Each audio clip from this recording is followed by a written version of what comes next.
Bueno, hoy vamos a hablar de las leyes de la química. Como ustedes saben, una reacción química sucede cuando algunas sustancias que se llaman reactivos se transforman en otra clase de sustancias que son los productos. ¿Cómo sabemos que son distintas sustancias? Porque tienen distintas propiedades que las caracterizan.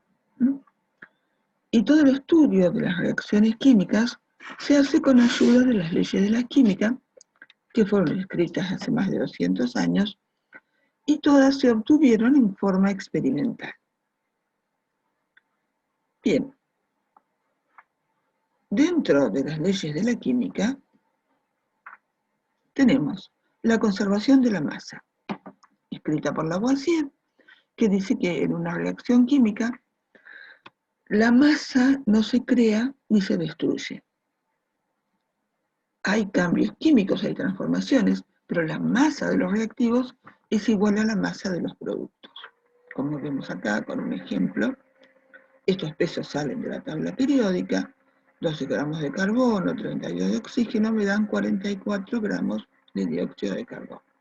Hay 44 de este lado, 44 de este lado. Ustedes se preguntarán, ¿y cómo sabían cómo eran las fórmulas? Bueno, porque al principio hacían análisis químicos y veían cuántos gramos de cada elemento se combinaban con cuántos gramos del otro. Por ejemplo, veían que el agua siempre tenía 16 gramos de oxígeno cada 2 gramos de hidrógeno. Y eso se escribió como la ley de las proporciones definidas, que justamente es lo que caracteriza un compuesto, que tiene los mismos elementos en una proporción constante o definida de masas. Pero van a ver que hay elementos que forman más de un compuesto. Por ejemplo, tenemos el monóxido de azufre, el dióxido de azufre y el trióxido de azufre. ¿Y cómo sabemos cuál es cuál? Bueno, si ustedes se fijan, por cada 32 gramos de azufre, que es su peso atómico, acá tenemos 16 gramos de oxígeno, acá tenemos 32 y acá 48.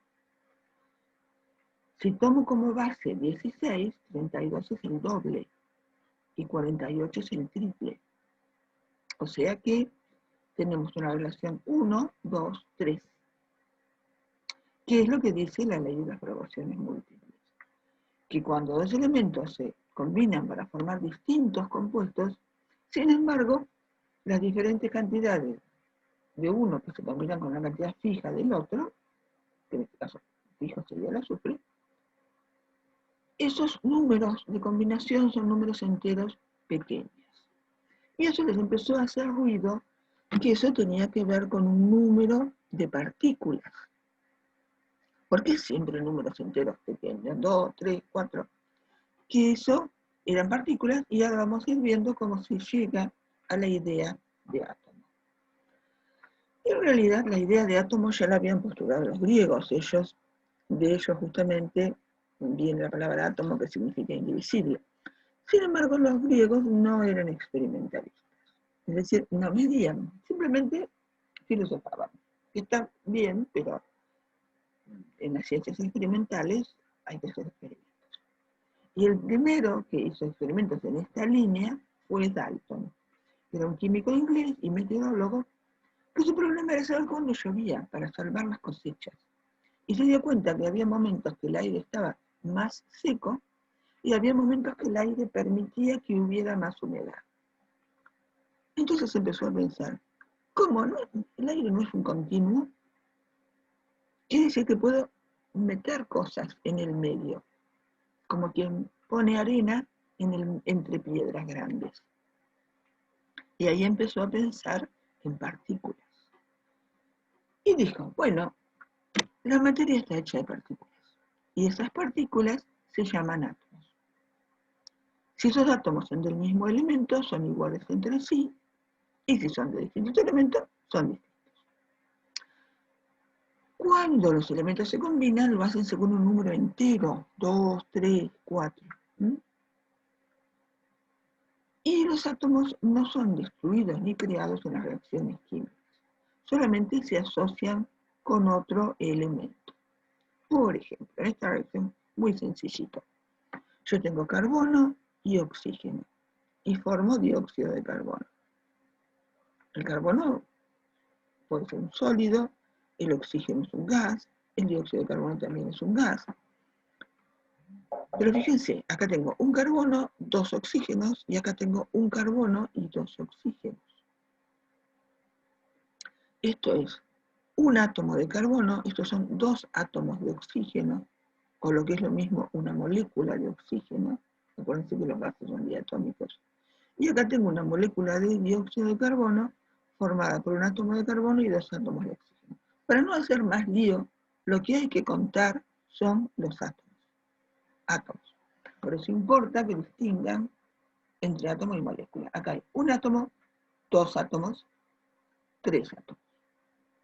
Un carbono, dos oxígenos, dos oxígenos. Eso es el balance de una ecuación química. Y bueno, históricamente también van a ver que los químicos trabajaban mucho con gases. ¿Por qué con gases? Porque las balanzas eran muy inexactas.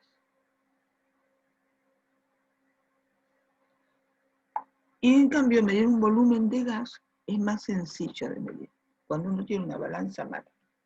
Entonces, las primeras leyes también se basaban en gases, aunque se llegaba a las mismas conclusiones. Por ejemplo, dos gases que se combinan lo hacen siempre en una relación de volúmenes sencilla. Si acá tengo un volumen de oxígeno, acá tengo medio volumen de oxígeno. O si este lo digo que es 1, este es el doble. Y ese número de volúmenes también en números enteros sencillos, lo llevó a pensar que adentro de un volumen de gas, de un cierto volumen de gas, a cierta temperatura, a cierta presión, había siempre el mismo número de partículas. Y ese fue Avogadro. Dijo, volúmenes iguales de distintos gases en las mismas condiciones de presión y temperatura tienen el mismo número de moléculas, que es el número de Avogadro. Que en ese momento no lo pudo medir experimentalmente Avogadro, se midió mucho después, pero fue el que expresó el concepto del número de partículas fijo en un cierto volumen. Y después vamos a ver que aparece el concepto de mol. ¿Qué es un mol? Es un múltiplo del número de moléculas, justamente. El número de Avogadro de moléculas es un mol. Así como una docena son 12 unidades, el número de Avogadro son 6,023 por 10 a la 23 partículas, que es un montón. Por eso se puede pesar. No podemos pesar un átomo o una molécula porque pesa muy poquito. Por ejemplo, acá tengo un volumen de gas hidrógeno y un volumen de gas cloro, que me dan dos volúmenes de clorhídrico gaseoso. Acá es donde se avivaron que los gases son diatómicos. Y también muestra varias cosas. La menor porción de materia que interviene en una reacción química es el átomo. Pero lo que menor porción de materia que tengo en estado libre es la molécula. Yo no tengo acá un hidrógeno y un cloro. Tengo dos hidrógenos, dos cloro 2, porque son diatómicos. ¿Y cuánto pesan? Bueno, el peso atómico lo saco de la tabla. Y es el peso atómico expresado en gramos. Eso es el peso de un mol de átomos. Y el peso de un mol de moléculas, que normalmente se dice un mol y nada más, es la suma de los pesos atómicos. Si ustedes se fijan, tenemos acá un mol de moléculas de hidrógeno, o lo que es lo mismo, 2 moles de átomos, o lo que es lo mismo, 2 gramos, un mol de moléculas de cloro, del elemento cloro, 2 moles de átomos de cloro, o lo que es lo mismo, como cada uno pesa 35,5, 71 gramos de cloro. Y acá tengo 2 moles de moléculas de ácido clorhídrico O lo que es lo mismo, 2 más 71, 73 gramos de ácido férrico. Para los que no lo vieron antes, por ahí son muchas cosas juntas. Vamos a aclarar un poco cómo se caracteriza un elemento. Un elemento se caracteriza por el número de protones, la carga en el núcleo, el número atómico, que es el número más chiquito que hay en la tabla. Si ustedes fijan, el oxígeno tiene un 8 y un 16. Siempre el número más chico es el número atómico, porque es el número de protones. En cambio, el número más grande es protones más neutrones, siempre lo que está en el núcleo. Por ejemplo, en el carbono dice 12, pero no dice 12 justito. ¿Por qué? Porque todos los elementos tienen isótopos, átomos del mismo elemento que tienen el mismo número de protones, pero distinto número de neutrones. Entonces las masas atómicas son un poquito distintas. Por ejemplo, todos escucharon hablar del carbono 12 y también del carbono 14, que es una variedad del carbono 12. Y es todo carbono, porque todos tienen número atómico 6. Sin embargo, la masa atómica de uno es 12 y del otro es 14. ¿Qué se hace? Se hace un promedio ponderado, o sea, multiplicado por la abundancia en la naturaleza, y a eso se llama peso atómico. Como la mayoría es carbono 12 y un poquitito es carbono 14, el peso atómico da un poquitito más de 12. Y eso es lo que figura en la tabla.